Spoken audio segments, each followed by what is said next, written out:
अहं भजे।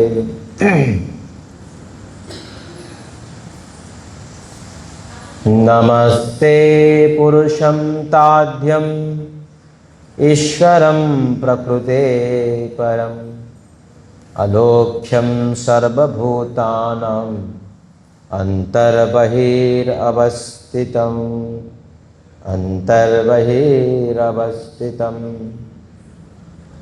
सर्वप्रथममुगा परम पूज्युलु प्रातः स्मरणीय परमाराध्यलु जगद्बंधनीयुलु SKCM गोसेवाश्रम संस्था संस्थापकाचार्य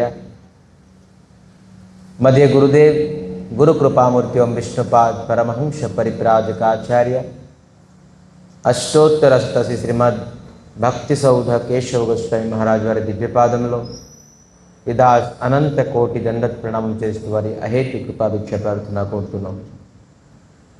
తదుపరి परम गुरुदेव नित्यलाभ विष्णु विष्णुपाद परमहंस परिप्राजकाचार्य अष्टोत्तर अष्टसी श्रीमद् जगद्गुरु भक्ति भैरव पुरी गोस्वामी महाराज वाరి దివ్యపాదములో ఇదా అనంత కోటి దండత్ ప్రణామం చేస్తూ వారి అహేతు కృపా భిక్ష ప్రార్థన కోరుతున్నాం.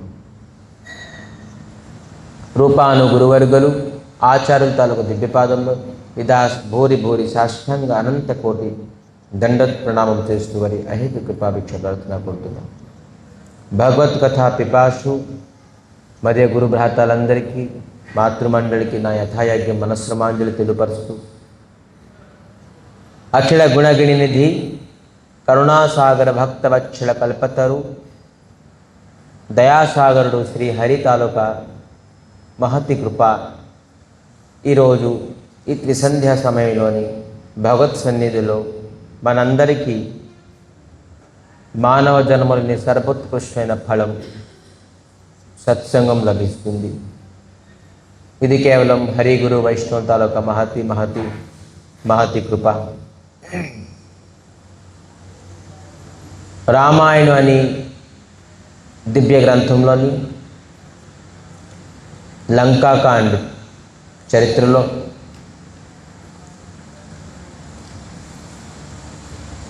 లక్ష్మణుడు మూర్ఛించి పడిపోయారు మేఘనాథ్ తాలూకా మాయావి బాణములతో.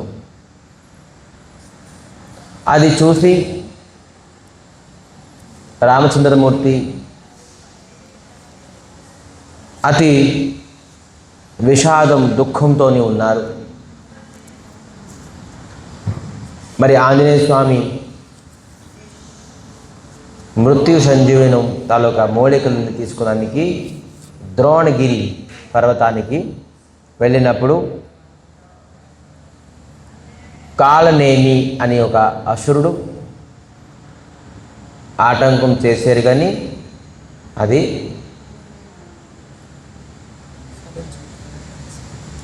ఫలీకృతం అవ్వలేదు. ఆఖరికి ఎప్పుడైతే ఆ నదిలోని నీళ్లు తాగారో ఆ మొసలిని తన్ని అప్సరసగా ప్రకటమవడం. మరి ఆ అప్సరస ఏం చెప్పారంటే, ఏ హనుమాన్, ఏదైతే మీకు సాధువులా కనబడుతున్నారో ఆ సాధువు వాస్తవమైన సాధువు కాదు, అతను నీకు మోసం చేస్తున్నారు అని ఎప్పుడు తెలుసుకున్నారో ఆంజనేయ స్వామి ఆ రాక్షసి కాలనేమిని తన తోకని చుట్టి గిరగిరా అని తిప్పి తిప్పి విసిరేశారు. తను కాలనేమి ఆంజనేయ స్వామి తాలూకా చేతులతో చనిపోయారు. అప్పుడు ఆంజనేయ స్వామి తీవ్రగతితో ద్రోణ పర్వతానికి వెళ్ళారు.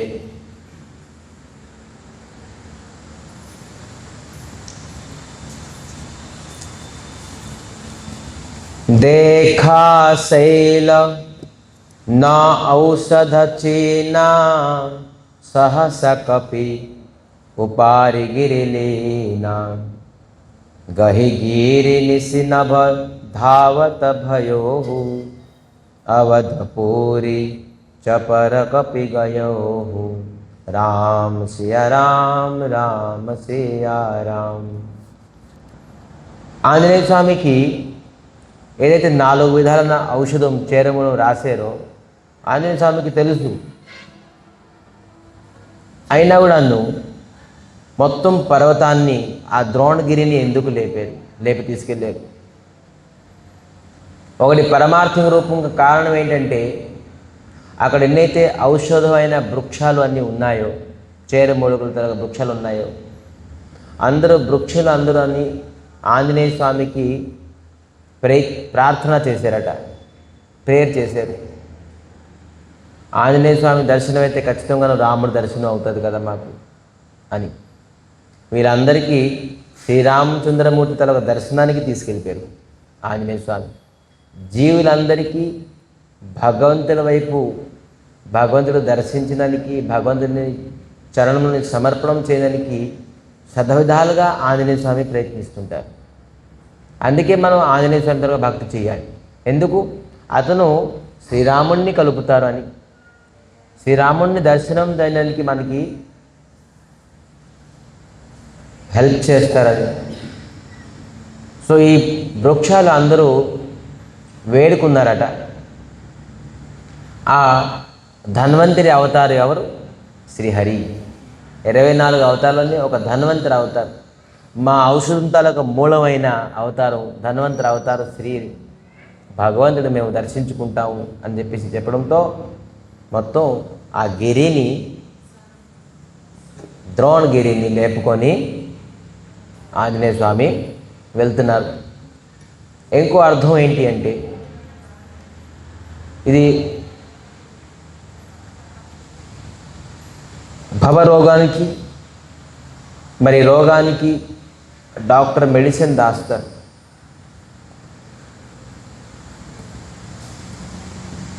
గురుగారు ఏం చెప్తే అది మనం వినాలా? దానికి ప్రూఫ్ ఏంటి? ఎక్కడ రాసున్నది? వ్యాసో ఉత్తిష్ట జగత్సర్వం. వ్యాసదేవులు రాయిపోయినది. అది ఎంత పెద్ద మంత్రమైనా తంత్రమైనా మనం నమ్మడానికి లేదు. ఎవరో వస్తారు, అతనికి ఏదో కొన్ని సిద్ధులు లభించి మ్యాజిక్ చేస్తారు, నేను భగవంతుడు అంటారు. అందుకే శ్రీమద్ భాగవతం ప్రారంభమైంది 6 ప్రశ్నలతో తెలుసా? 88,000 ఋషులు అందరూ మీటింగ్ పెట్టుకొని 6 ప్రశ్నలు అడిగారు సూత గోస్వామికి. ఏంటి అని అడుగుతున్నారంటే, ఫస్ట్ ప్రశ్న, జీవుడికి కళ్యాణమైన మార్గం ఏంటి చెప్పండి. సూటిపోట్లు మరి ఇంకా తిరిగి ప్రశ్నలు కాదు. జీవుడికి కళ్యాణం అయ్యే పద్ధతి, మార్గం ఏంటి చెప్పండి. మరి రెండో ప్రశ్న, అనేక శాస్త్రాలు ఉన్నాయి, అనేక పురాణాలు ఉన్నాయి, వేదాలు ఉన్నాయి, ఉపపురాణాలు ఉన్నాయి. ఇవన్నీ మేము చదివి సారాంశం తెలుసుకున్నందుకు మాకు సమయం లేదు, అర్థం చేసుకున్నంత మాకు జ్ఞానం లేదు. ఈ అన్ని పురాణం, శాస్త్రం, వేదం, వేదాంతం, ఉపనిషత్తుల తాలూకా సారాంశం ఏంటి అది చెప్పండి మాకు, లాస్ట్ జీస్ట్ చెప్పేసింది. ఇవన్నీ చదవడానికి మాకు అవ్వదు సమయం. చూడండి, ఎందుకంటే కలిహత జీవులు, మనం వచ్చేది కలియుగం, ప్రాయేణ అల్ప ఆయుషం, కేవలం 100 సంవత్సరాలే. సత్యుగం 1,00,000 సంవత్సరాలు బతుకుతుండేవారు, ద్వాపర త్రేతయుగులన్నీ 1000 సంవత్సరాలు బతుకుతుండేవారు. ఇప్పుడు కలియుగం 100 సంవత్సరాలు కాస్త 60 సంవత్సరాలకు వచ్చింది. సో మాకు అంత సమయం లేదు వేదాంతం, పురాణం, శాస్త్రం, వేదాలు చదవడానికి. దానికి సారాంశం ఏంటి చెప్పండి, అదే మేము చేస్తాం చాలు. ఎంత మంచి ప్రశ్న తెలుసా? అయితే మూడో ప్రశ్న, భగవంతుడు ఎవరు? ఒకవేళ భగవంతుడు తన సంకల్ప మాత్రలను సృష్టి చేశారంటే ఈ జగతానికి, అయితే ఎందుకు అవతరించుతున్నారు? అవతరించకుండాను మిగతా కార్యాలు కూడా చేయొచ్చు కదా. భగవంతుడు అవతరించడానికి కారణం ఏంటి? భగవంతుడు ఈ పర్వతాలు, ఈ నదులు, ఈ భూమి, ఈ ఆకాశం, ఈ వాయువు, ఈ ప్రకృతిని తయారు చేయడానికి స్వయంగా లేబర్ పని చేశారా? లేదు. సంకల్పం, కేవలం సంకల్పంతో ఈ ఆకాశం, వాయు, అగ్ని, భూమి, ఈ సూర్యుడు, చంద్రుడు, నక్షత్రాలు అన్నీ అతను సంకల్పం మాత్రం తయారు చేశాడు. మనలా కష్టపడలే అతను. ఇంత ప్రపంచాన్ని, ఎంత ప్రకృతిని సృష్టించే సంకల్ప మాధ్యంలోని అవతరించడానికి కారణం ఏంటి? ఒకవేళ అవతరించారు, 4వ ప్రశ్న. బహుశా ఒకవేళ అవతరించారు, అవతరిస్తే ఎన్ని అవతారాలు ఎత్తారు చెప్పండి? ఇది కూడా అడిగారు. ఎందుకంటే రేపొద్దున కలియుగంలోని నేను కూడా దేవుణ్ణి అంటాను. చాలామంది మెజిషియన్స్ ఉంటారు. నేను ప్రత్యక్షంగా చూశాను. మేము ఎప్పుడైతే మా హోమ్ టౌన్లో ఉండేము, స్కూల్లో చదివినప్పుడు, పెద్ద బిగ్ మెజిషియన్ 6 o'clock టౌన్ హాల్లోని అతను మెజిషియన్ చేయవలసింది. మేమందరం 1 hour 2 hour లేట్ అయిపోయింది. 8 o'clock అయిపోయింది. 6 o'clock నుంచి కూర్చొని 8 o'clock ఫేడప్ అయిపోయి, ఇంకా మెజిషియన్ రాలేదు, ఏం మెజిక్ చూపిస్తా, 8 o'clock అయిపోయింది. కానీ మెజిషియన్ ఎంటర్ అవగానే మాకు టైం అడిగేది. ఎంత ఇన్ టైం చూస్తే 6 అయ్యింది. అందరు వాచ్ కూడా 6 అయ్యింది.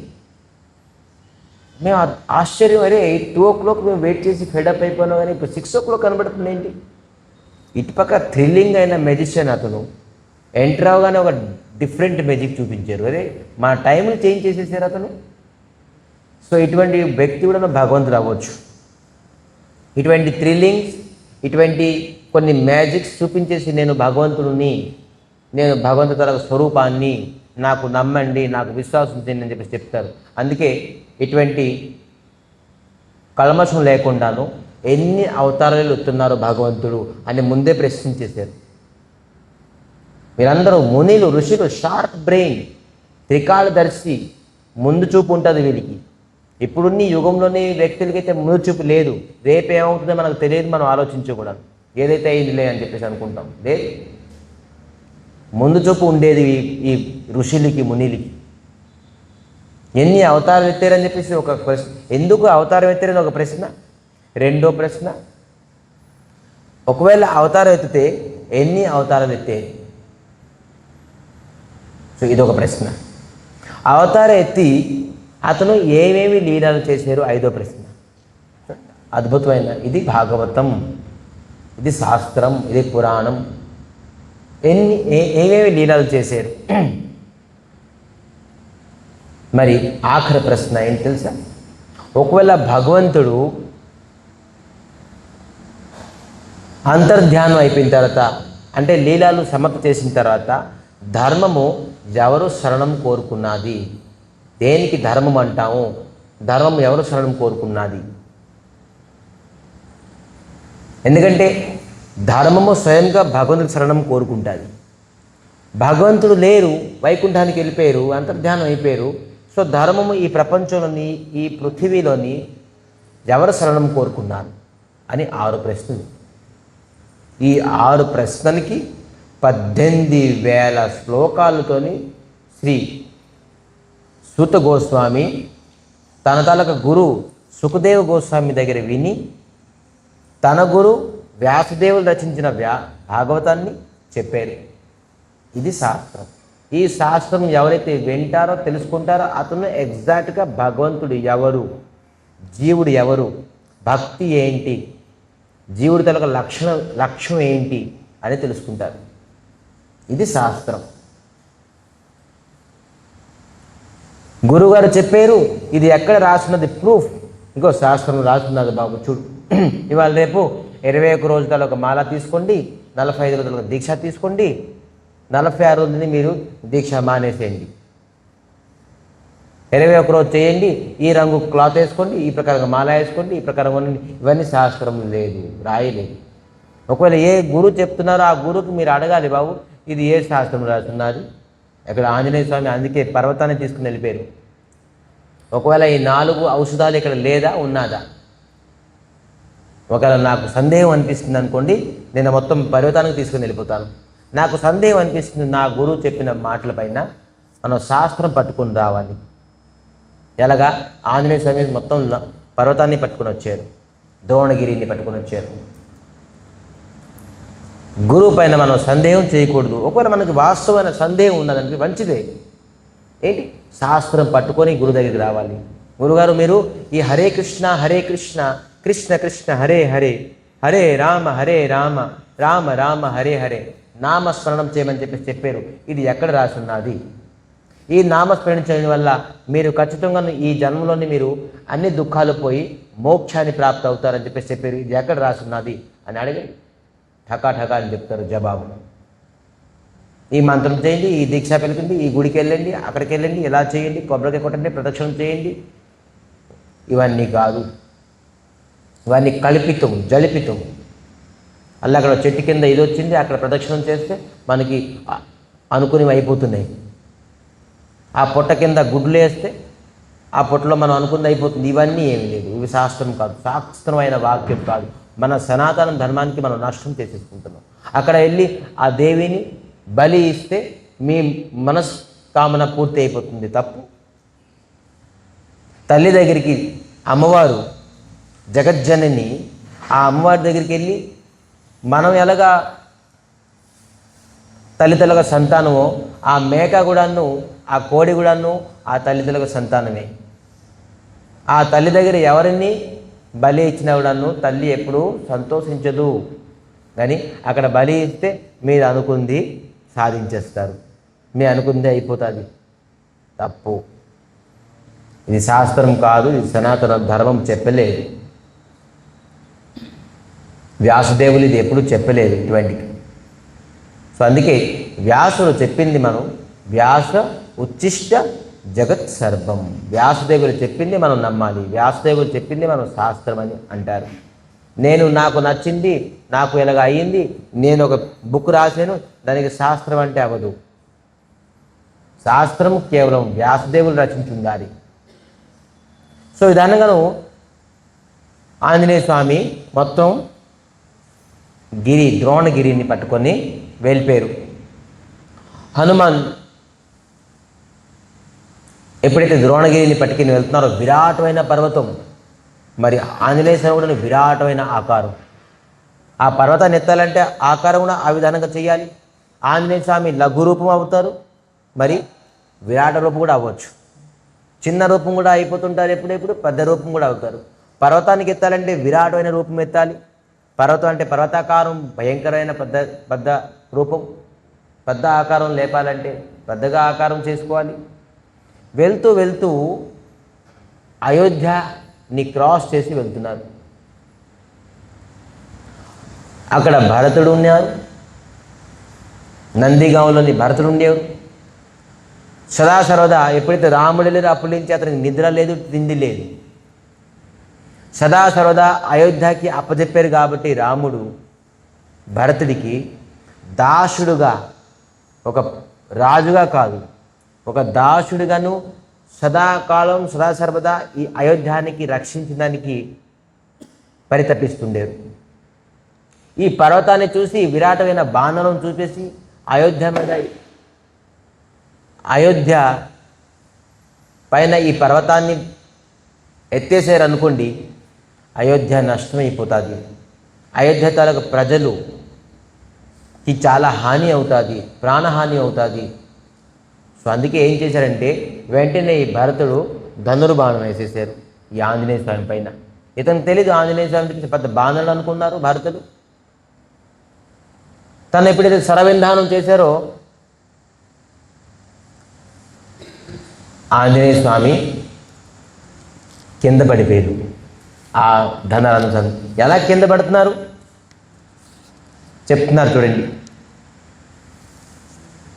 పరేవు మురోచి महिलागत सायक सुमरित राम राम रघुनायक सुनि प्रिय बचन भरत तब धाये कपि समीप अति आतुर आए राम सिया राम राम सिया राम. తను ఆంజనేయ స్వామి ఆ ధనుర్బాణం ఆ శరీరంపై బాధ చేయడంతో రామ్ రామ్ రఘునాయక అని చెప్పేసి కింద పడుతున్నారట. ఆంజనేయ స్వామి రాముడి పేరు ఎత్తడంతో భరతుడు పరిగెట్టి పరిగెట్టి పరిగెట్టి ఆ కపి దగ్గరికి వెళ్ళారు. అరే నేను ఎంత అపరాధిని, నా కారణం వల్ల రాముడు వనవాసంకి వెళ్ళారు, మరి రాముడి తరగ భక్తుడిని నేను ఒక కోతి అనుకొని ఏ ప్రకారంగా ఉపద్రవం చేస్తారని చెప్పేసి నేను ముందే శరవింధానం చేసేసాను, నేను సదాసర్వదగా భగవంతులకు అపరాధినే అని అనుకొని పాపం బాధపడుతూ వెళ్తున్నారు.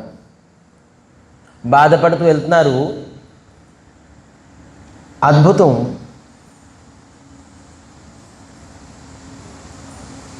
అక్కడ భరతుడు అన్నారట, ఈ శ్లోకం అతి అద్భుతమైన, జై విధి రామ విముఖ మహికీనా తెహి పునియ దారుణ దుఃఖ దీనా जो मरे मन बचन अरु काया ప్రీతి రామ పద కమల అమాయ. భరతుడు అంటారట, ఒకవేళ నేను వాస్తవమైన మనస వాచ కర్మణ రఘునాయకుడికి శ్రీరామచంద్రమూర్తికి నేను సేవించానంటే ఈ కపికి ఏమీ అవ్వకూడదు, ఈ ధనుర్బాణం తలకు గాయం ఏమీ అవ్వకూడదు. ఒక మళ్ళీ అంటున్నారు, తో కపి హౌ విగత శ్రమశూల జో మర రఘుపతి అనుకూల. ఒకవేళ నా పైన రఘునాయకుడు శ్రీరామచంద్రమూర్తి ప్రసన్నం ఉంటే ఖచ్చితంగాను ఇతనికి ఈ బాణం ఏ ప్రకారంగా హాని చేయకూడదు. మరి మూడు అంటారు, సున్నత బచన ఉఠి బైఠ కపీసా కహి జయ జయతి కౌశలధీశా రామ్ సియా రామ్ రామ్ సియా రామ్. మరేం చెప్తున్నారు, ఒకవేళ నా ప్రతి ప్రసన్నం రామచంద్రమూర్తి నా పైన ప్రసన్నం అయితే ఈ ధనుర్బాణం ఈ కపికి ఏ ప్రకారంగానూ హాని చేయకూడదు అని అన్నంతో వెంటనే ఆంజనేయ స్వామి దెగిసి కూర్చున్నారట. చెప్తున్నారు, సున్నత బచన ఉఠి బైఠే కపీసా, లెగిసి కూర్చున్నారు. మరి అంటున్నారు, కహి జయ జయతి కౌశలధీశ, జయ జయ కౌశలధీశ అని చెప్పేసి ఆంజనేయ స్వామి అంటున్నారు. అరే అక్కడ లక్ష్మణుడు కూడాను ధనుర్బాణం తగిలి పడి ఉన్నారు మూర్ఛించిపోయి, ఆంజనేయ స్వామి కూడాను ఈ గాయం తగిలిన తర్వాత మూర్ఛించి పడ్డారు. కానీ ఎప్పుడైతే భరతుడు అన్నారో, నా పైన ఒకవేళ మనసా వాచ కర్మణ నేను రఘునాయకుడికి సేవించాను, రఘునాయకుడే నా మనసులోని వాచా కర్మలో ఉన్నారంటే ఈ ధనుర్బాణం గాయం చేయకూడదు. నా పైన భగవంతుడు అట్లనే ప్రసన్నం అయి ఉంటే అని. మరి మూడోది, రఘునాథుల పైన నేను ప్రసన్నం అయి ఉంటే, నా కార్యం పైన ప్రసన్నం ఉంటే ఈ బాణం ఏ ప్రకారంగానే ఈ కపికి గాయం చేయకూడదు అంటే వెంటనే లెగిసి కూర్చున్నారు. ఇది చూసి ఆంజనేయ స్వామి ఆశ్చర్యమైపోయారు. ఎందుకు ఆశ్చర్యం, అక్కడ లక్ష్మణుడు కూడాను మేఘనాథ్ తలొక బాణం తగిలి మూర్ఛించబడి ఉన్నారు. ఎక్కడ? లంకలో సుబేల్ పర్వతం దగ్గర ఉన్నారు ఇప్పుడు ప్రస్తుతం. నేను కూడాను ధనుర్బాణం గాయమై ఎక్కడ పడి ఉన్నాను? అయోధ్యలో. కామన తలకు బాణం పడితే ఎక్కడ పడి ఉంటాం? లంకలో పడతాం. కానీ భక్తుల తలకు బాణం పడితే ఎక్కడ పడతాం? అయోధ్యలో. సో భక్తులతో పాటు ఏదైనా హాని అయినా మంచి అయినా భక్తులు మనకి ఏం చేసినా కూడా లాభమే. కానీ నాకు ఎందుకు ఆ బుద్ధి విచారం రాలేదు? నేను అక్కడే ఆ లంకాలోని నేను మనసా వాచా కర్మణ రఘునాయకుడికి సేవించుంటే, నా పైన రఘునాయకుడు ప్రసన్నం ఉంటే లక్ష్మణుడు లెగిసి కూర్చోవాలి అని చెప్పేసి చెప్పొచ్చుగా. కానీ నేనేం చేశాను? ఊరికినే కష్టపడినట్టుగా శ్రమ పడినట్టుగా ఇక్కడ చెట్లు అక్కడ పొట్లు అక్కడ తాలూకా ఏర్లు ఎనుక్కుని వచ్చాను. ఎంత శ్రమ చూడండి. నేనే పెద్ద భక్తుడు అనుకున్నాను, కానీ నా అభిమానాన్ని భంజనం చేసేసారు భరతుడు. భరతుడు శ్రేష్ఠమైన భక్తుడు. నాకు ఆ థాట్స్ ఆ థింకింగ్ రాలేదు. మూర్ఛించి పడిపోయారు. అతనికి నేను ఎలాగ మెడిసిన్ తీసుకురావాలని చెప్పేసి అనుకున్నాను, కానీ నా భక్తితో రఘునాథుని పైన నమ్మకంతో నేను అతనికి మూర్ఛలించి బయటికి తీసుకురాగలను. ఔషధం పైన ఉన్న నమ్మకం భగవంతుడి పైన, భగవంతుడి భక్తి పైన నాకు లేదు అని చెప్పేసి ఆంజనేయ స్వామి తన భక్తిని, ఏదైతే అభిమానం ఉన్నారో నేనే శ్రేష్టమైన భక్తుడిని అని రాముడిని అని అనుకున్నారో, అభిమానం భంజనం అయిపోయింది. మరి కొంతసేపు తర్వాత కౌసల్య, సుమిత్ర, కైకేయి, ఊర్మిళ అందరూ వచ్చేసారు. ఏమైంది, ఇంత పెద్ద కప్పి పడ్డారు ఏంటంటే మొత్తం అంతాను ఆంజనేయ స్వామి మొత్తం చరిత్ర సంక్షేపంగా చెప్పేశారు. ఎలాగెలాగా రాముడు ఉన్నారు, 14 సంవత్సరాలు ఎలాగయ్యింది, ఇప్పుడు రావణాసుడు సీతాదేవిని అపహరణ చేశారు, ఇవన్నీ స్టోరీస్ అన్నీ చెప్పేశారు. చెప్పడంతో ఇప్పుడు లక్ష్మణుడు చాలా దారుణమైన పరిస్థితిలో ఉన్నారు, మూర్ఛించబడి ఉన్నారు. నేను ఈ పర్వతాన్ని తీసుకొని వెళ్ళి చేరుమూల అవసరం ఇస్తే మరి లక్ష్మణుడు లెగుస్తారు, సూర్య ఉదయం ముందు నేను వెళ్ళాలి, లేకపోతే లక్ష్మణుడు మనకి ఇంకా దక్కరు అని చెప్పడంతో కౌసల్య ఏం చెప్పారు తెలుసా? హే హనుమాన్, హే కపీస్, విను, రామచంద్రమూర్తికి చెప్పేసి ఏంటి, ఒకవేళ లక్ష్మణుడికి జీవించలేకపోతే 14 సంవత్సరాల తర్వాత రాముడు కూడాను అయోధ్య రావద్దని చెప్పేసి చూసారా? ఎవరు చెప్తున్నారు? కౌసల్య. కౌసల్య ఎవతలకు తల్లి? కౌసల్య. ఒకవేళ లక్ష్మణుడికి జీవితం చేయించిపోతే, జీవనం ఇవ్వకపోతే, చనిపోతే రాముడు కూడాను ఇంకా అయోధ్యకు రావద్దని చెప్పేసి ఆశ్చర్యం. అంటే లక్ష్మణ పైన కౌసల్యకి ఎంత. సుమిత్ర ఏం చెప్పారు తెలుసా? సుమిత్ర చెప్పారు, హే హనుమాన్, అది కాదు, అసలు ఎవరైనా ఏ తల్లి అయినా వాళ్ళ పిల్లలు కంటారు శ్రీరాముడు తలొక సేవలో ఉంచినది. చూడండి, ఈ సుమిత్ర తలకు సుమిత్ర, ఆ రాముడు సేవలో లేకుండా ఆ పిల్లలు దేనికి? ఇది తల్లిదండ్రులకు భావన అవ్వాలి, ప్రతి తల్లిదండ్రులకు భావన అవ్వాలి. రాముణ్ణి సేవించిపోతే ఆ గర్భంలో పుట్టిన సంతానం కేవలం పశుపక్షితో సమానం. గర్భంలో పుట్టిన శిశువు, మనిషి, జీవుడు రాముడు సేవ చేయాల్సిందే. మనం మనిషి జన్మ ఎత్తాము భగవంతుడి గురించి తెలుసుకోవడానికి, భగవంతుడిని సేవించడానికి. అందుకే మనిషి జన్మ దుర్లభం అన్నాం. సంతానం జన్మిస్తారు కేవలం రాముడి తలకు సేవలోనే, రాముడి తల సేవ చేసి రాముడి తాపల సేవలోనే అంతిమం అయిపోవాలి. చనిపోయినా ఏం పర్వాలేదు అంటున్నారు. ఎవరు? సుమిత్ర. సుమిత్ర ఎవరి తలకు తల్లి? లక్ష్మణుడి తలకు తల్లి. తల్లి తలకు మనసు తెలవు చూసారా? అరే, రాముడు సేవలో నిమగ్నం అయిపోతే దానికంటే ఇంకేం కావాలి? ఒకవేళ చెప్పు, నేను శత్రుఘ్నుడు పంపిస్తాను, ఒకవేళ లక్ష్మణుడు రాముడి తాలూకా కార్యంలోని ఏ ప్రకారంగా పనికొస్తారంటే నేను శత్రుఘ్నుడు పంపిస్తాను. ఎందుకంటే భరత ఇక్కడే ఉండాలి, రాముడి తాలూకా ఆజ్ఞ 14 సంవత్సరాలు ఇక్కడ ఉండాలని చెప్పేసి ఒకడే ఉన్నారు నా కొడుకు, ఇంకా శత్రుఘ్నుడు పంపిస్తాను అని చెప్పేసి చెప్తున్నారు. చూడండి ఎటువంటి తల్లి. చివరికి ఊర్మిళ వచ్చారు. ఎవరి తాలూకా? ఇవిడ లక్ష్మణుడి తాలూకా భార్య. ఈ ఊర్మిళ ఏం చెప్తున్నారు తెలుసా? ఒక విచిత్రం. ఏ హనుమాన్, హే కపీస్, నువ్వేం ప్రకారంగా భయపడక నిశ్చింతంగా వెళ్ళు. ఏం ఈ చేరమూడుకలను నువ్వు వెళ్ళి తీసుకెళ్ళిన తర్వాతే సూర్యుడు ఉదయిస్తారు. అప్పటి వరకు నేను సూర్య ఉదయించడానికి ఇవ్వను. పాతివ్రత నారి. పతి గురించి 14 సంవత్సరాలు ఆ పతి కూడా పడుకోలేదు, ఈ పత్ని కూడా పడుకోలేదు. ఊర్మిళ రాముడి తరకు సేవగా పంపించేశారు. ఊర్మిళ చెప్తున్నారు, పతియే దైవం అనుకున్నాను నేను. ఒకవేళ నా పతి పైన నాకు భక్తి ఉన్నదంటే ఈ ఔషధం వెళ్ళిన వరకు సూర్యుడు ఉదయించడానికి ఇవ్వను నేను. ఇవన్నీ చూసి ఆంజనేయ స్వామి నేనే భక్తులు అనుకున్నాను. ఈ రామ పరివారాన్ని చూసేది ఈరోజు. ఈ రామ పరివారానికి నమస్కారం, రామ పరివార చింతాధార నమస్కారం, అందరికీ ప్రణామం చేశారు.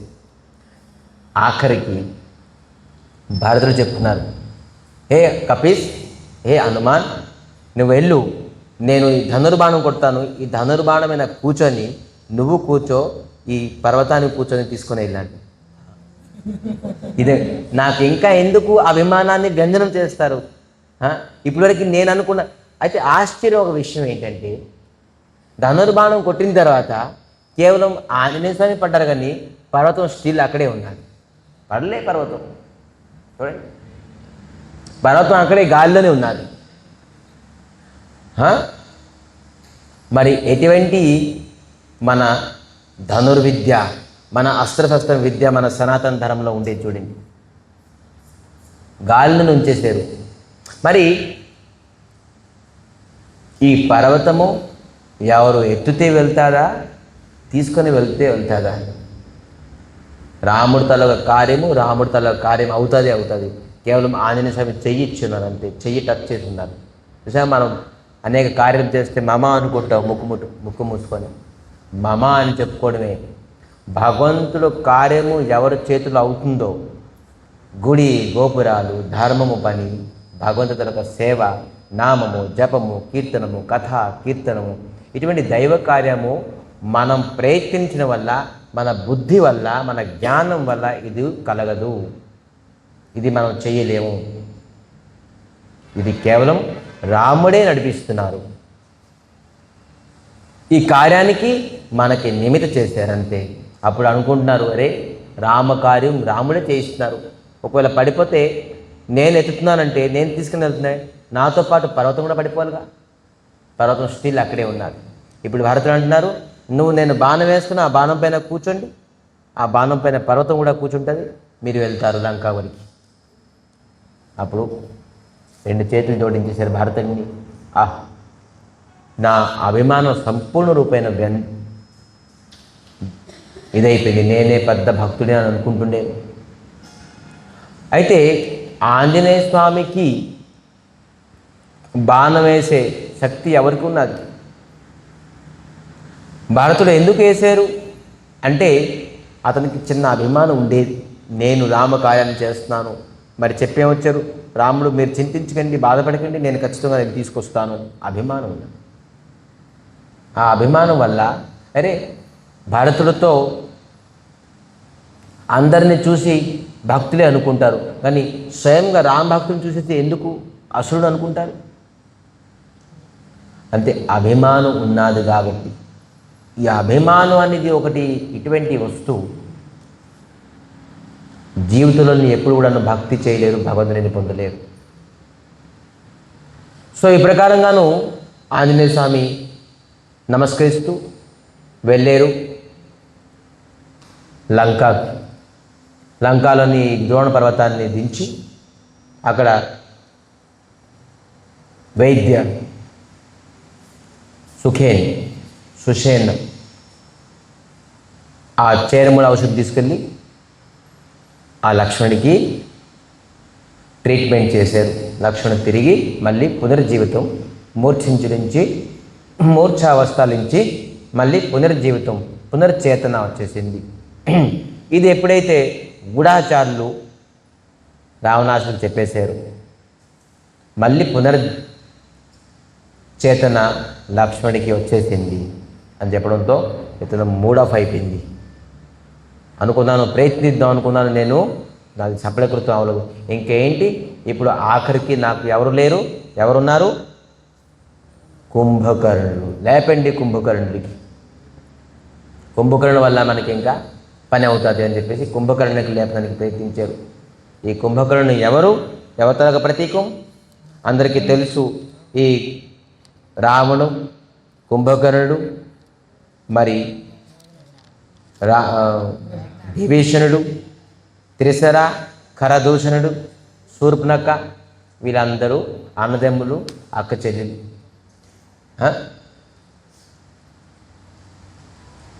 విశ్వస్త్రభ, మాల్యవాన్, రాక్షసుల తలకు కన్య, ముగ్గురు కన్య. ఆ ముగ్గురు కన్య ఈ విశ్వస్త్రభతోని ఛలంతో మోసం చేసి వివాహం చేసుకొని ఎంతమంది సంతానాన్ని జన్మించారు. దాంట్లోని రావణాసుడు, కైక్సి తాలూకా పుత్రులు సో రావణుడు తలొక రావణాసుడు, కుంభకర్ణుడు. ఇప్పుడు కుంభకర్ణుడికి రేపుతున్నారు. కుంభకర్ణుడు తలొక ఎవరి తలక ప్రతీకం? అహంకారం తలొక ప్రతీకం. ముగ్గురు తపస్సు చేశారు. రావణు, విభీషణుడు, మరి కుంభకర్ణుడు బ్రహ్మకి తపస్సు చేశారు. ముగ్గురు ఏం వరం అడిగారు తెలుసా? అమరం అయిపోవాలి, చావు ఉండకూడదు అని. బ్రహ్మ చెప్పారు ఇది సాధ్యం కాదు, నేను కూడాను ఒకరోజు శరీరం విడిచిపెట్టవలసిందే, నాకు సమయం వస్తుంది, శరీరం విడిచిపెట్టవలసిందే. భగవంతుడు ఒక్కడే అమరం, అజరం, అజన్మ, శాశ్వతం, సనాతనం తప్ప ఇంకా అందరూ కూడాను శరీరం తన తన సమయం వస్తే విడిచిపెట్టాల్సిందే. ఇది కాక వేరే వరం అడగండి అని చెప్పడంతో రావణాసుడు అడిగారు హమ్ కాహుకే మారహి నా మారే బానర మనుజ జాత దొయిపాదే. బానరులు మరి మనుషులతోనే చస్తాను, దాని తప్ప ఇంకెవరితో చావును అని చెప్పేసి వరం అడిగారట. ఎవరు? రావణాసుడు. ఎవరితోని? మానవ మరి బానర. ఎందుకంటే బానర తలక బలం ఇతనికి తెలుసు, మానవుడి తలక బలం ఇతనికి తెలుసు. ఈ ఇద్దరి బలం వల్ల నేను ఎప్పుడూ చనిపోను, మనుషులు నాకు చంపలేరు, బానరులు నాకు ఎవరు చంపలేరు, అందుకే ఇద్దరు నుంచి చనిపోతాను, ఇంక ఎవరి వల్ల చావును అని చెప్పేసి నాకు వరం ఇయ్యండి అని అడిగాడు చతురంగా. అందుకే రామచంద్రమూర్తి ఎప్పుడు భగవత్తా చూపించలేదు, నేను భగవంతుడు అని చెప్పేసి ఎప్పుడు చెప్పలేదు. రాముడు ఒక శ్రేష్టమైన మానవ రూపంగానే వచ్చి అనేక కార్యాలు చేశారు. ఎప్పుడు నేను భగవంతుడు అని చెప్పేసి చెప్పలేదు. ఎందుకంటే రావణాసుడికి సంహరించిన వారికి నేను ఒక సాధారణమైన మానవులాగానే ఉండాలి, సాధారణ మానవ రూపంలోనే అతను తల కార్యం చేసే తప్ప భగవత్తాన్ని ఎప్పుడు చూపించలేదు. కానీ కృష్ణుడు పుట్టిన నుంచి భగవత్తాన్ని చూపించారు. పుట్టారు శంఖచక్ర గదాపద్మతోని, విరాటమైన స్వరూపంతో. దేవికి అనుకున్నారు ఇది నువ్వేంటి, నువ్వు పుట్టేవా, నువ్వు నా తాతలాగా ఉన్నావు, నా కొడుకులాగా లేవు అని చెప్తున్నారు. నువ్వు నా కొడుకుగా పుట్టేవా, తాతగా పుట్టేవా అని, ఇంత విరాటమైన స్వరూపము అని చెప్పేసి భగవత్తాన్ని చూపించారు. కానీ రాముడు ఎక్కడ భగవత్తాన్ని చూపించలేదు, మానవ రూపంగానే ఉన్నారు. సో ఈ విధానంగానే వరం అడగంతో కుంభకర్ణుని ఏ వరం అడిగారు? తపస్సు చేసి నేను ఇంద్రుడి తలొక ఆసనాన్ని అడుగుతాను అని ఎప్పుడైతే అనుకున్నారో దేవతలందరూ మీటింగ్ చేశారే, బాబు ఇతన్ని స్వర్గంలో కూర్చుంటే ఇంకా మనం అంత నరకంకి వెళ్ళిపోవాల్సిందే. సో మనం ఏం చేయాలి? సరస్వతిని పంపించండి. ఏం చేయాలి? ఇంద్రాసన్ బ్రహ్మ ప్రకటమయ్యారు, నీకేం వరం కావాలి వచ్చా, మీ తపస్సుని మెచ్చుకున్నానంటే నాకు నిద్రాసన కావాలి. తథాస్తు. అప్పుడు నిద్ర వచ్చి ఆరంభించింది. నాకు నిద్ర వస్తుంది ఏంటంటే నువ్వు నిద్రాసనం అడిగావు, తథాస్తు అన్నాను. నేను నిద్రాసనం ఇంద్రాసనం అడిగాను. లేదు నువ్వు బ్యాక్ చూసుకో, మళ్ళీ చూపించారు రికార్డ్ చేసిన మెషిన్ని. ఇగో ఫోన్లోని రికార్డ్ అయ్యింది బాబు, నువ్వేం అడిగావు చూడు, నిద్రాసనం. అవును నిజమే నిద్రాసనం. ఇప్పుడు ప్రూఫ్స్ అన్నీ ఉన్నాయి, ఆటోమేటిక్ రికార్డ్ అయిపోతుంది, కాల్ రికార్డ్. నువ్వు వరం అడిగిన రికార్డ్ ఉన్నది చూడు. అవునండి నేను తప్పుగా నిద్రాసన అడిగేశాను, ఇది నాకు కొద్దిగా మాడిఫై చేసి నాకు మాడిఫై అవ్వదు, తథాస్తు అయిపోయింది. ఏడ్చారు బాగా, నేను ఎంత తపస్సు చేశాను, నాది మోసపోయాను నేను అంటే. సరే ఒక పని చేయి, 6 నెలలు నువ్వు పడుకుంటావు, 6 నెలల తర్వాత ఒక రోజు నువ్వు లెగుస్తావు, నీ ఇష్టం వచ్చిన తిండి తింటావు, నువ్వు ఏ ప్రకారంగా మోత చేయాలి ఆ ప్రకారం మోత చేస్తావు, మళ్ళీ 6 నెలలు పడుకుంటావు, మళ్ళీ ఒకరోజు లెగుస్తావు, 6 నెలలకు ఒకసారి లెగుస్తావు, 6 నెలలు సంవత్సరం అంతా పడుకుంటావు, ఒకరోజు నీకు ఫిష్ చుట్టుకారి ఎంజాయ్ చేసుకో. అలాగా 6 నెలలు. అయితే ఈ 6 నెలలను ఒకసారి లెగుస్తారు. మరి 6 నెలల ముందు ఎవరైతే బలవంతంగా లేపుతారో నీకు, నువ్వు సంహరించబడతావు, ఎవరైతే నీకు లేపుతారో అతను కూడా నువ్వు సంహరించబడతారు. ఇది కూడా శాపం. తపస్సు చేయడం కూడా కష్టమే, వరం అడగడం కూడా కష్టమే. అందుకే అన్న విలాసిత శూన్య జ్ఞాన కర్మాది అనావృతం ఆనుకుల్లేన కృష్ణానుశీలనం భక్తిరుత్తమ. అన్న విలాసిత, ఏం అభిలాషం ఉండకూడదు మనకి, అందుకే భక్తి ఉత్తమం. ఏది అభిలాషం ఉన్నా కూడా దాంట్లో కష్టం నష్టం లాభం అన్నీ ఉంటాయి. జయం మరి పరాజయం అన్నీ ఉంటుంది. అందుకే ఏ ప్రకారంగా అభిలాష ఉండకూడదు. స్వామి ఏమంటారు, రాముడు చెప్తున్నారు, భక్తులు చెప్తున్నారు, జై విధి రాఖే రామ్ తహే విధి రహియే సహి విధి రహియే, జై విధి రాఖే రామ్ సహి విధి రహియే. రాముడు మనకి ఎలాగ ఉంచుతారో, ధనవంతుడిగా ఉంచుతారంటే ధనవంతుడిగా అవుదాం, బికారిగా ఉంచుతామంటే బికారిగా ఉందాం, ఉద్యోగం వచ్చినట్టుగా ఉంచుతారంటే ఉద్యోగం వచ్చినట్టుగా ఉందాం, లేదంటే ఏ ప్రకారంగా అతని ఇష్టం మనకి ఉంచుదాం అనుకున్నారో ఆ ప్రకారంగా మనం ఉందాం. కానీ మనకు నచ్చినట్టుగా ఉందామని అనుకుంటే అక్కడే స్టార్ట్ అవుతుంది మొత్తం అంతా దుఃఖము.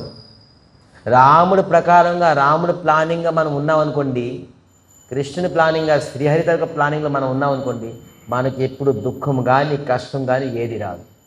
కానీ అతని ప్లానింగ్ ఒకటి, మన ప్లానింగ్ ఒకటి, మిస్ మ్యాచ్ అయిపోతుంది, అందుకే దుఃఖం. ఈ జగత్తులోనే అతని ప్లానింగ్లో మనం వెళ్ళామనుకోండి, మనకి ఎప్పుడు దుఃఖం ఉండదు. సో అతని ప్లానింగ్లో మనం వెళ్ళాలంటే మనం ఏం చేయాలి, మనకి ఎలాగా బుద్ధి వస్తుంది, ఇదే అద్భుతమైంది. చూడండి, అంతఃకరణ అని చెప్పేసి ఒకటి శబ్దం ఉన్నది. ఏంటి అది అంతఃకరణ అంటే? 4 తాలూకా వస్తువుల్ని కలిసి అంతఃకరణ అని చెప్పేసి రాస్తారు. 4 వస్తువులు, ఒకటి పంచదార, ఒకటి కారం, ఒకటి పసుపు అనుకున్నారా? కాదు. అంతఃకరణ అంటే ఏంటి? ఒకటి మనసు, ఒకటి బుద్ధి, ఒకటి చిత్త, ఒకటి అహంకారం. ఈ 4 ఒకటే, కానీ దాని తాలూకా క్రియ వేరే అవడం వల్ల దీనికి పేరు 4 విధాలుగా పెట్టున్నారు. ఈ 4 ఒకటే, దీనికి క్రియ కొద్దిగా వేరే అవడంతో దీనికి 4 రకాల పేరు పెట్టున్నారు. ఏంటి? మనసు. మనసు అంటే ఏంటి?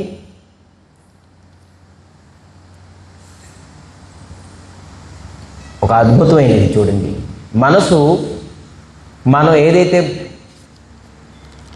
సంకల్పం వికల్పం చేస్తామో దానికి మనసు అంటారు. సంకల్పం వికల్పం అంటే నాకు ఇది కావాలి, నాకు ఇది నచ్చుతుంది, ఇది నాకు నచ్చదు.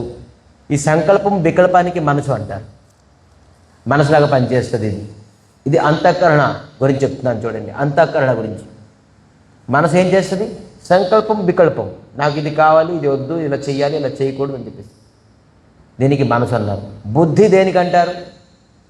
ఏదైతే సంకల్పం వికల్పానికి ఇది మంచిది, ఇది నేను చేస్తాను, ఇది చెడుది, ఇది నేను చెయ్యను అనే నిర్ణయం తీసుకుంటుంది, దానికి బుద్ధి అంటారు. అదే సేమే, ఒక నిర్ణయానికి వస్తాం, సంకల్పం చేస్తాం, అనేక సంకల్పం ఉంటుంది, కానీ ఎప్పుడు నిర్ణయం తీసుకుంటాం? లేదంటే ఎంసీఏ చేయాలి, ఎంబీఏ చేయాలి, లేదంటే ఇది చేయాలి, అది చేయాలి, బోల్డ్ కోర్స్ ఉంటుంది. లేదు, లాస్ట్కి నిర్ణయం తీసుకుంటామే, అది బుద్ధితో తీసుకుంటాం. దీనికి బుద్ధి అన్నారు. నిర్ణయం తీసుకున్నానికి బుద్ధి. మరి చిత్త, ఈ చిత్త అంటే ఏంటి? అనేక డేటా, ఇన్ఫర్మేషన్ని గ్యాదరింగ్ చేయడానికి చిత్త అంటారు. జ్ఞానం. మనం ఈ సంకల్పము వికల్పము నిర్ణయాలను చేస్తున్నామే, బోల్డ్ ఒక చిప్ కార్డులో చూసారా, 64 GB 128 GB ఎంతే ఉంటుంది, కానీ 10 గంటలు వీడియోస్, 200 hours వీడియో, ఎంత చిప్ ఉంటుంది. దానికి బదులుగా వస్తే మీకు ఏమైనా వస్తుందా? వీడియో ఏమైనా వస్తుందా? మనలో కూడా అలాగే ఉన్నది.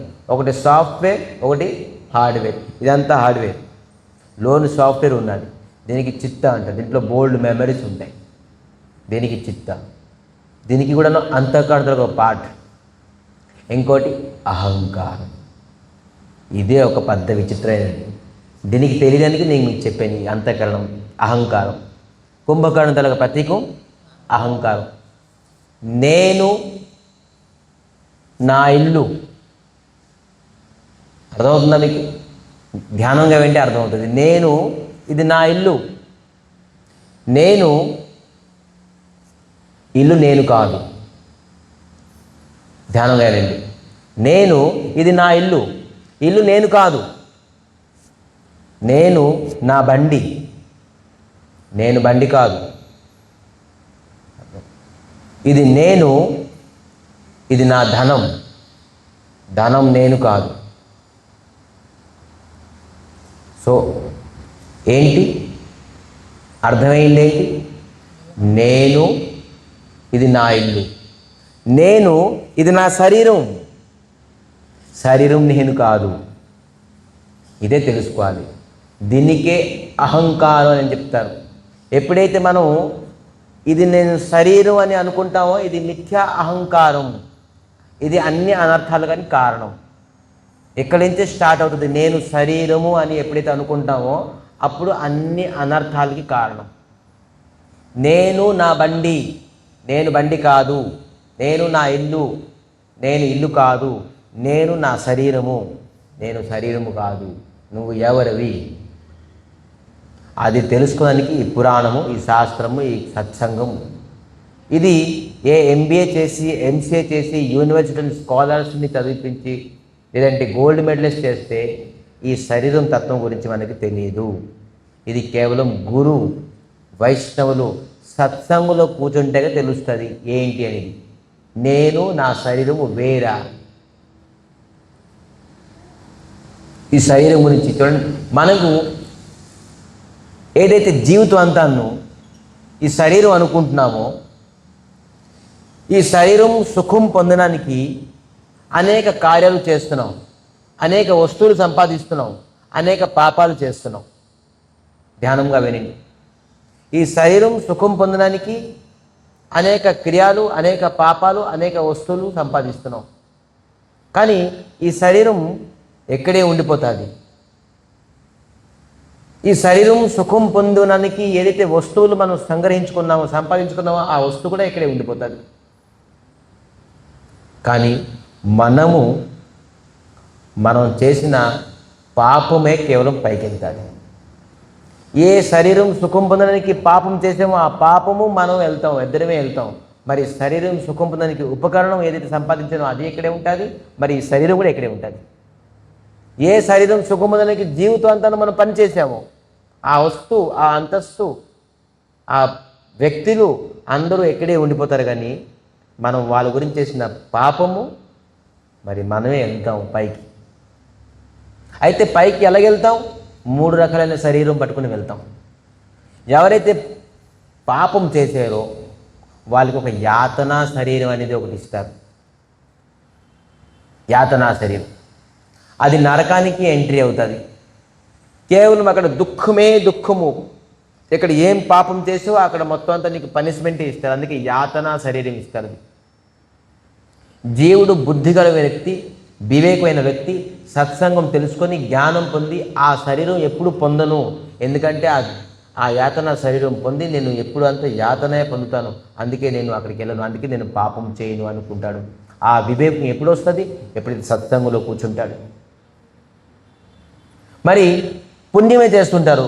దానము, ధర్మము, గుళ్ళు గోపురాలకి వెళ్ళి పేదోళ్ళకి తిండి ఇచ్చి బట్టలు ఇచ్చి ఇటువంటి కార్యం సమాజానికి సేవ చేస్తారు. ఇటువంటి పుణ్యకర్మం చేయడం వల్ల వాళ్ళకి ఒక పుణ్యమైన శరీరం, భోగ శరీరం పొందుతారు. వాళ్ళ స్వర్గంలోని అనేక భోగ విలాసం అన్నీ అనుభవిస్తారు. ఇంకొక శరీరము ఎవరైతే భక్తి చేస్తారో వాళ్ళకి ఏం శరీరం పొందుతారు? వాళ్ళకి పార్షద శరీరం అంటారు. పార్షద శరీరం భగవంతుడి తన యొక్క పార్షద రూపంగానే, సఖా రూపంగా పార్షదు, సఖీ రూపంగా పార్షదు, దాస రూపంగా పార్షదు, ఈ పార్షద శరీరం పొందుతారు. భగవంతుడు నిత్యం అక్కడే ఉంటారు. రాముడు, సీతారాములు, రాధాకృష్ణులు, లక్ష్మీనారాయణుడు ఆ శరీరాన్ని పొంది స్వామి దగ్గరికి మనం వెళ్ళిపోతాం. స్వామిని డైరెక్ట్ దర్శించుకుంటాం, సేవించుకుంటాం, కీర్తిస్తాం, అన్నీ స్వామి దగ్గరే ఉంటాం. దానికి పార్షద శరీరం అంటారు. అందుకే భక్తి చేయడం వల్ల ఆ పార్షద శరీరం మనం పొందగలం. అయితే యాతనా శరీరము మరి ఈ భోగ శరీరము రెండు శాశ్వతం కాదు. మళ్ళీ ఖచ్చితంగాను మళ్ళీ ఈ స్థూల శరీరం పొందవలసిందే. అది మనిషిగా పుడతామా, పశువుగా పుడతామా, పక్షిగా పుడతామా, ఈ చెట్టుగా పుడతామా, పుట్టగా పుడతామా అనేది ఏమి తెలియదు. 84 లక్షలుగా పుట్టాల్సిందే. కానీ ఎప్పుడైతే భక్తి చేస్తామో మరి ఎప్పుడు ఏ శరీరం పొందడానికి అవసరం లేదు. మనం పార్షద శరీరం పొంది దివ్యలోకంలో ఉండి దివ్య ఆనందాన్ని పొందుతాం. అందుకే భక్తి తలక మహత్వం అది ఎక్కువ. ఇదే అహంకారం. ఇదే అహంకారం చూడండి.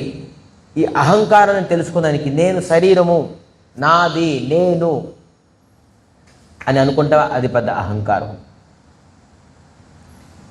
మనిషి జీవితంగా పొంది, మనిషి శరీరం పొంది మనం భగవంతుడికి ప్రాప్తి అవడానికి పొందాం. కేవలం ఒకటే మనిషి శరీరం తాలూకా ఉద్దేశం, లక్ష్యం ఒకటే, నేను భగవంతుడిని పొందుతాను, అది ఒకటే లక్ష్యం. ఎన్ని శాస్త్రం, ఎన్ని పురాణం చదవండి, మనిషి తాలూకా ఎయిమ్ ఏంటి, యాంబిషన్ ఏమి ఉండాలి, నేను భగవంతుడిని పొందాలి, అది ఒకటి. ఎందుకంటే ఈ ఒక్క శరీరంతోనే మనం ఇది లభించగలం. పశు పక్షులు ఎప్పుడు భగవంతుడిని పొందలేరు. కేవలం ఒకటే శరీరము, అది మనిషి శరీరము. పశు పక్షుల శరీరంతో ఇల్లు, వాకులు, భార్య, పిల్లలు, భోగం అన్నీ పొందగలం. కానీ భగవంతుడిని పొందలేం. కానీ మనిషి శరీరాన్ని కేవలం మనం భగవంతుడిని పొందగలం. ఇంకా వేరే శరీరాన్ని మనం భగవంతుని పొందలేము. అందుకే మనిషి శరీరం కేవలం భగవత్ ప్రాప్తి గురించి ఉపయోగించుకోవాలి. సో ఏం చేస్తే భగవత్ ప్రాప్తి గురించి ఉపయోగించుకోవాలి అంటే అందరూ సన్యాసి అయిపోదామా, అందరూ ఇల్లు వాగులని విడిచిపెట్టేద్దామా, భార్య పిల్లలు విడిచిపెట్టేద్దామా? అది కాదు. భక్తి అనేది వేరా. భక్తి అంటే సంసారం విడిచిపెట్టేసి గడ్డాలు మేసాలు పెంచుకొని కాషాయ వస్త్రం వేసుకొని సన్యాసి అయిపోవడం కాదు భక్తి. ఎవరు ఏ పరిస్థితుల్లోని ఎక్కడ ఏ పొజిషన్లో ఉన్నారో ఆ పొజిషన్లో ఉండి భక్తి చేయొచ్చు. ఇది చైతన్య మహాప్రభు, ఇది ఫిలాసఫీ. ఎవరు ఏ పరిస్థితుల్ని ఏ స్టాండర్డ్లో ఉన్నారో ఆ స్టాండర్డ్ మెయింటైన్ చేసి భక్తి చేయొచ్చు. ఆ భక్తి అంటే ఏంటి తెలుసుకోవాల్సిన రహస్యం అనేది. ఇది సత్సంగంలో కూర్చోవడం వల్ల, Ramayanam as it is, Bhagavad Gita as it is చదవడం వల్ల, వినడం వల్ల మనకి ఈ వివేకం వస్తుంది. భక్తి దేనికి అంటారు, భక్తి ఎలా చేయాలి, భక్తి వల్లే భగవంతుడిని భక్తిస్తూ ఉపజాయతే. భక్తితోనే భగవంతుని పొందగలం, కానీ ఇంకా ఏంతోనే మనం భగవంతుని పొందలేము. డబ్బు, ఐశ్వర్యం, ధనం, మానం, సన్మానంతో దేనితోనే పొందలేము. కేవలం భక్తితోనే భగవంతుని పొందగలం. ఆ భక్తి అంటే ఏంటి, భక్తి ఎలా చేయాలి, భక్తి దేనికి అంటారు, భక్తి ఎలా కలుగుతుంది, ఇవన్నీ తెలుసుకోవడానికి మనం ఇటువంటి సత్సంగాన్ని తెలుసుకుంటున్నాం. సో విధానంగాను మనం అహంకారోపైన కుంభకర్ణుని, ఈ అహంకారం నేను ఫలానా బ్రాహ్మణుణ్ణి, నేను సన్యాసిని, నేను ధనవంతుల్ని, నా కులము, నా జాతి, నేను అందగాడిని, నేను బలవంతుడిని, నేను ఐశ్వర్యవంతుడిని, నాకు సమాజంలో ఒక స్టేటస్ ఉన్నది అని అహంకారంతో ఉన్న వ్యక్తి ఎప్పుడు కూడాను నేను రామదాసుడిని, నేను శ్రీహరిదాసుడిని, హరిని పొందడానికి నేను వచ్చాను, హరి సేవకుడిని. ఎవరు ఈ రామాయణంలోని భక్తుల పేరు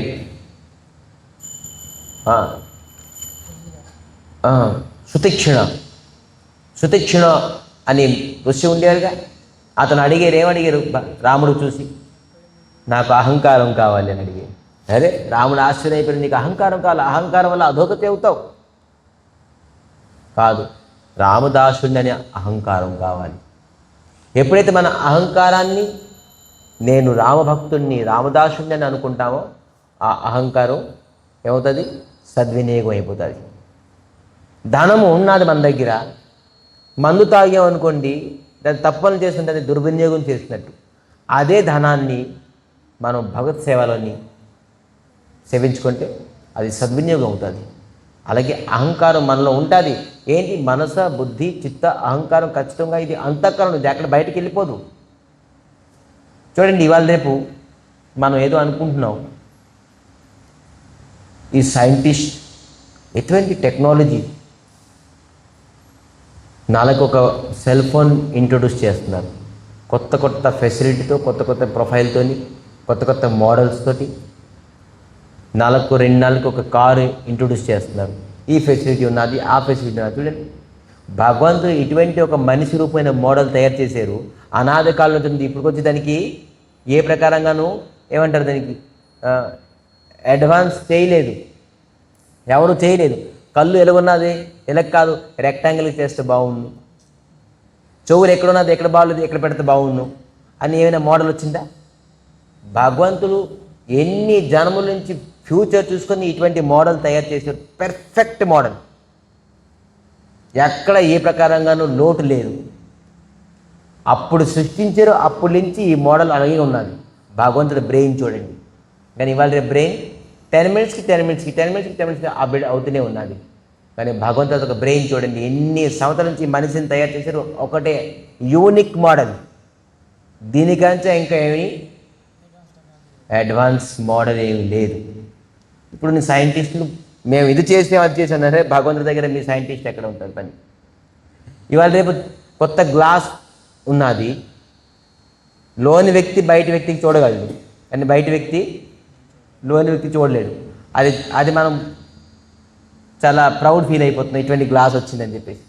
భగవంతుడు కళ్ళు లాంటి ఒక గ్లాస్ ఇచ్చారు, మనం బయటే చూడగలం, మన అంతకన్నా మనం చూడగలమా?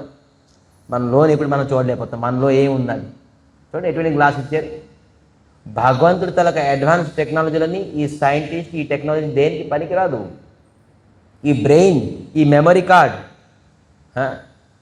దేనికి పనికిరాదు. భగవంతుడు టెక్నాలజీ, భగవంతుడు తన సృష్టిలోని మనం బుద్ధి పనికిరాదు. అటువంటి అడ్వాన్స్ సైంటిస్ట్ భగవంతుడు. అతని బ్రెయిన్ దగ్గర మన బ్రెయిన్ పనికిరాదు. భగవంతుడు తన యొక్క జ్ఞానం, వైరాగ్యం, అతను అందం, అతని తన యొక్క శక్తి, అతని తన యొక్క వీర్యము, అతని తన యొక్క త్యాగము, ఈ షడ ఐశ్వర్యాలు అతని దగ్గర ఉన్నది కాబట్టి అతను స్వయంగా భగవంతుడు. ఈ షడ ఐశ్వర్యాలు ఎవరి దగ్గర ఉన్నదో అతనే భగవంతుడు. సో అందుకే ఇటువంటి భగవంతుడిని మనం నిత్యం నిరంతరంగా ఆరాధన చేయాలి. రావణాసుడికి ఇంకా ఏ ప్రకారంగా గత్యంతరం లేక కుంభకర్ణుని లేపండి అని చెప్పారు. కుంభకర్ణతో పడుకొని ఉన్నారు. అతనికి అనేక శూలంతో, అతను లేసే వ్యక్తి కాదు, ఈ అంకుశంతో చెవులోని పొడిచి ఈ పాదాలకి, కాలుకి, చేతులకి పొడుస్తున్నారు. లేగు లేగు లేగు అని. అతను లేసే వ్యక్తి కాదు. అనేక దుందువి బాధాలతో లేపుతున్నారు. సౌండ్ డిస్టర్బెన్స్ అయితే లేగుస్తాడని లేదు. రావణాసుడి దగ్గర లేరు. బాబు మీ తమ్ముడు లెక్కుంటున్నారు. ఈ అహంకారం అప్పటి వరకు పడుకుంటుంది. ఎప్పటి వరకు అయితే ఏది కుంభకర్ణ. కుంభకర్ణ అని శబ్దం తలకు మీనింగ్ చూడండి. కుంభ అంటే ఏంటి? కలశం. కర్ణ అంటే ఏంటి? చెవు. ఎప్పుడైతే ఈ కలశంలోని ప్రశంసారూపమైన విన్నాదో అప్పుడు ఇది లెగుస్తుంది అహంకారం. ఎవరి ప్రశంస వాళ్ళు విన్నారనుకోండి, అప్పుడు ఈ అహంకారం లెగుస్తుంది.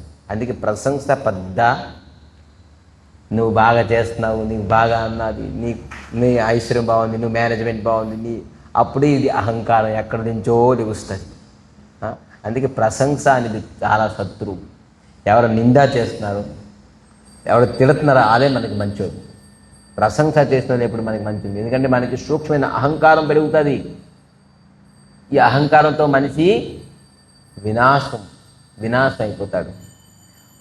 ఒక వ్యక్తి ఒక మంచి doctor cum artist, very just normal జోకీగా చెప్తున్నాను నేను.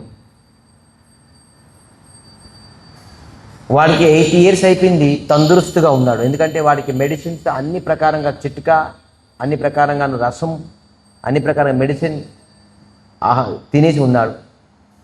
అతను ఎప్పుడు శరీరం క్షీణం అవ్వలేదు. కానీ మృత్యు సమయం వచ్చేసింది. ఇండికేషన్ తెలుస్తుంది, దేవుడు వస్తున్నారు అని చెప్పేసి ఇండికేషన్ వస్తుంది, చనిపోతాను. ఏం చేశాడంటే అతను లాంటి వ్యక్తిని ఒక 10 మందిని తయారు చేసేసాడు. అంటే ఆర్ట్, ఒక బొమ్మలు చేసేసారు. 10 లాంటి బొమ్మలు చేసేసి ఆ 10 మంది బొమ్మలతోనే ఇతను కూడా ఉన్నాడు. ఎప్పుడైతే ఈ యములా వచ్చారు, అసలు ఇతని ఎవరు, ఈ 10 మందిలో నీకు ఎవరు కన్ఫ్యూజ్ అవుతున్నారు. ఎవరిని తీసుకెళ్ళాలి నేను? 10 మంది ఒకలాగే ఉన్నారు, ఎవరిని తీసుకెళ్ళాలని చెప్పేసి కన్ఫ్యూజ్ అయ్యి యమధర్మరాజు దగ్గరికి వెళ్ళిపోయారు. యమధర్మరాజు కూడా సరే పద నేను వస్తాను పద, 10 మంది ఒకలాగా ఉన్నారా? ఎలాగ ఉన్నారు? అవును కరెక్ట్గా ఒకలాగా ఉన్నారు, ఎవరిని తీసుకెళ్దాం మనం అని చెప్పేసి అన్నారు. అయితే యమధర్మరాజు ఆలోచించారు, ఎలా తీసుకెళ్దామంటే ఆ ఎంబట్లు చెప్తున్నారట, ఎవరు కానీ చేశారు కరెక్ట్గా ఎగ్జాక్ట్గా 10 మందిని తయారు చేశారు, భలే చేశారు. కానీ ఎక్కడ చిన్న ఇఫెక్ట్ ఉన్నది. ఎక్కడ కొద్దిగా బాగోలేదు, ఇక్కడ బాగుంది అని చెప్పేసి చెప్పడంతో అతను వెంటనే ఏంది బాగోలేదు, ఎక్కడ చెప్పి బాగోలేదు, ఇక్కడ బాగుంది, ఏది బాగుంది అని చెప్పేసి మాట్లాడడం ఆరంభించారు. దా నువ్వు రా నరకానికి రా. ఎప్పుడైతే తన ప్రశంసని వినిచేసారో, ఇది బాగుంది అది బాగోలేదని చెప్పేసి ప్రశంస విన్నారు, అప్పుడు అతను మాట్లాడడం స్టార్ట్ అయిపోతుంది. అహంకారం. కాకపోతే ఈ 10 మందిని అలాగా ఉండేవారు బొమ్మలాగా, ఎవరు పోల్చుకోలేపేవారు నరకాన్ని కూడా తీసుకెళ్దామని. ప్రశంస ఎప్పుడైతే అవుతుందో అప్పుడు అతను స్టార్ట్ అయిపోతారు మాట్లాడడం. అప్పుడు మనకి ఎముడు పట్టుకేస్తారు అహంకారంతో. సో ఇదానికి జస్ట్ జాకీగా చెప్పాం. ఈ విధానంగా కుంభకర్ణుడు తన ఒక ఆహారాన్ని తీసుకెళ్తారు. రావణుడు చెప్తారు అతనికి అనేక ఆహారం తీసుకెళ్ళింది, పచ్చి మాంసం, అనేక అన్ని వస్తువులు. ఇప్పుడు తింటున్నా చూసారా, ఒక పొల్ల పెట్టుకొని అదే చిన్న చిన్న పీసెస్ ఉంటాయి, దానికి ఏమంటే కబాబా, అవన్నీ తీసుకెళ్ళారు. తర్వాత పకోడీస్ ఇవన్నీ అవన్నీ ఫ్రై చేస్తారు చూసారా, అవన్నీ తీసుకుని వెళ్ళేవి. ఆ వాసనతో మనం అంటారు గురుగారు ఏంటని, ఫాస్ట్ ఫుడ్ సెంటర్. అది నాకు గుర్తొచ్చింది, గురుగారు భలేగా అంటారు చికెన్ ఫ్రై అని. ఫాస్ట్ ఫుడ్ సెంటర్ అవన్నీ తీసుకుని వెళ్ళేది. తీసుకెళ్తే ఆ దుర్వాసనతోని ఈ దుర్వ్యక్తి లెగిసిపోయాడు. వ్యక్తి లెగిసిపోయిన తర్వాత